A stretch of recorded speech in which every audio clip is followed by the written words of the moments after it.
It's time for another Alienware box opening. This time, 25 inches of glory.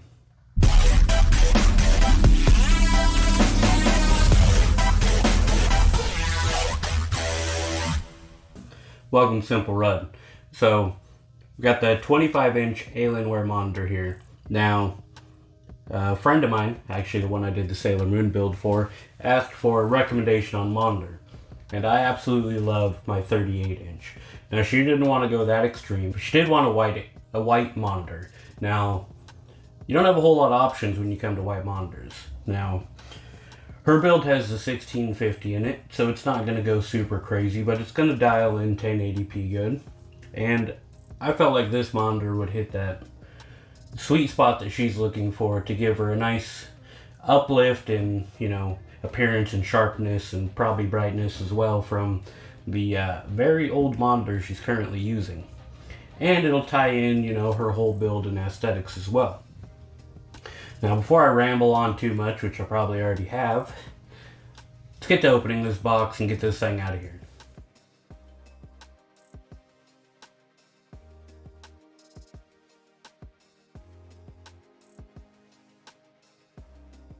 Alright, so just like Alienware's 38-inch, they have these wonderful clips for the boxes. Man, I love these things. So you just pop them loose and the lid comes loose and you can take the whole lid off. What's also nice is you can pop these back into place if you want to close the lid and close the box up again. It's pretty wonderful. Now, right on top we do have a box. So this is going to be your cover for your cables.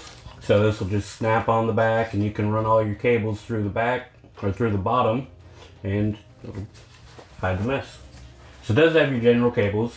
You got your HDMI cable, your DisplayPort cable, and then your USB upstream cable, and of course power cable, because what the hell would you do without it? Now, another nice thing about the Alienware monitors is just how well they are protected. You have layers of foam in between and over everything, which is really nice. So, after the first layer of foam, you have your instructions. Maybe this time I won't lug around the monitor like last time, but maybe I will. We'll see. So before I get the stand ready, I am going to take out this nice chunk of foam, which will reveal the monitor on the bottom. Now, if you watched the last video, I went through and pulled the monitor out before putting the stand on. But actually their intention is to put the stand on in the box, so when you pull the whole thing out, you can stand it up and you're not doing any crazy balancing acts. However, I'm going to at the very least get it out of the box so I can show you what I mean. So this is how it sits in the box in this chunk of foam. You can peel the back foam protection and it just slides in there just like this picture shows you, right? So wants you to go ahead and peel that off. And as you can already see, this is a very nice monitor. And get the arm ready. Now with that, you do have your connecting pins here, which this protects. Now those are mainly for your RGB, which, as you can probably tell, this whole strip right here lights up.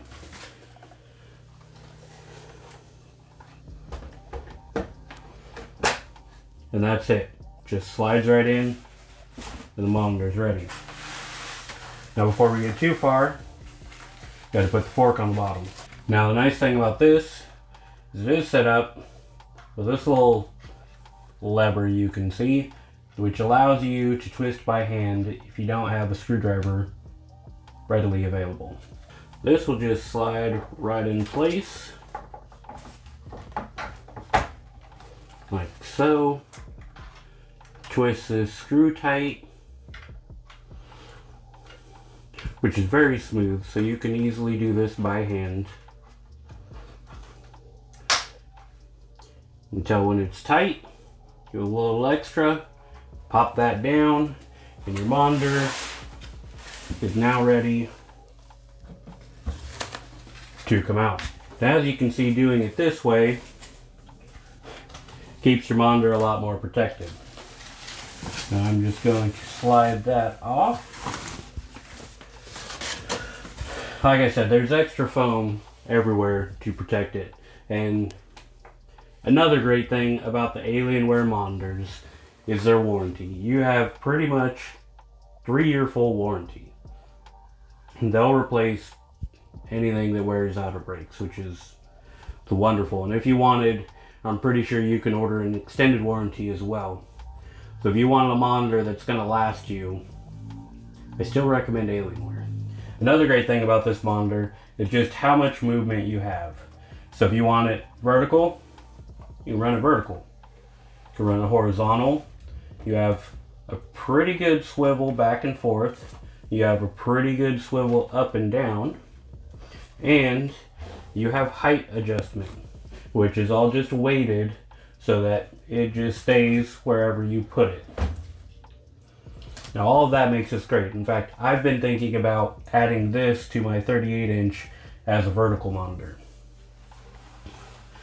Now that we got the back, there are still multiple lights. So you've got your Alienware logo that'll light up. And like I said, this will light up as well.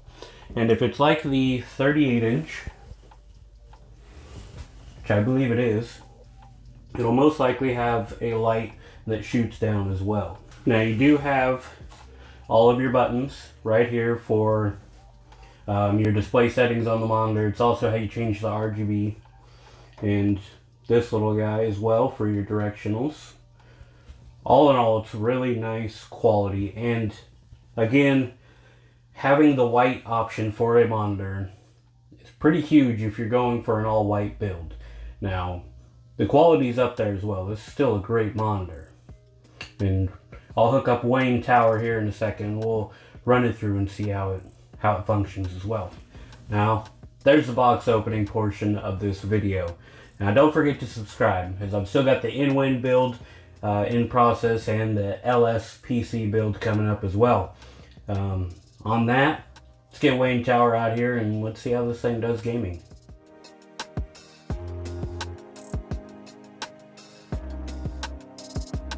Alright, Wayne Tower's hooked up. I'll run through a couple videos of playing Cyberpunk. One thing I realized is even with an overclocked processor running 1080p, you're just not going to hit 240 frames per second in that game. But whatever. So, one thing to note is when you do set this up, it is going to auto set at 60 Hertz. So you do have to go into display management and turn on the 240 Hertz. Now there are multiple display settings that are auto configured on this monitor, and the one I found that I liked the most was RPG. It isn't oversaturated, which when you turn on the FPS mode, it's very bright, which if you're playing shooters might be nice. You might be able to see more. I like a bit of a darker screen while still having the lights.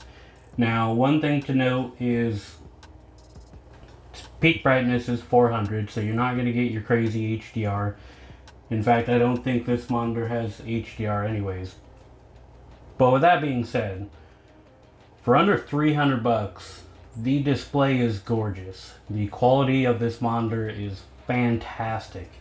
It's well worth it, and honestly, I think I'm going to end up buying one to run vertical next to my 38-inch. So it does have your backlighting on it. Well, the monitor itself is edge lit and I believe backlit as well.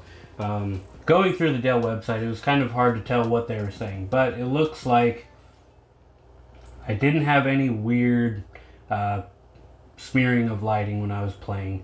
Didn't play a whole lot. It's not really my monitor, but I did open it up, test it out, play with it a little bit. Cyberpunk is still gorgeous. Even with low settings, this monitor looks great. In ultra settings, it's fantastic. So, I still stand by my recommendation for this monitor. It's definitely worth it. Feel free to comment down below with questions. I'll do my best to answer them as quickly as possible. Don't forget to subscribe to the channel. Getting really close to that 200 mark, and it'd be great to hit 1,000 subscribers by the end of the year. And I'm doing my best to bring you content as quickly as possible while maintaining, the quality that I like to give you guys. With that, I'm going to wrap up this video.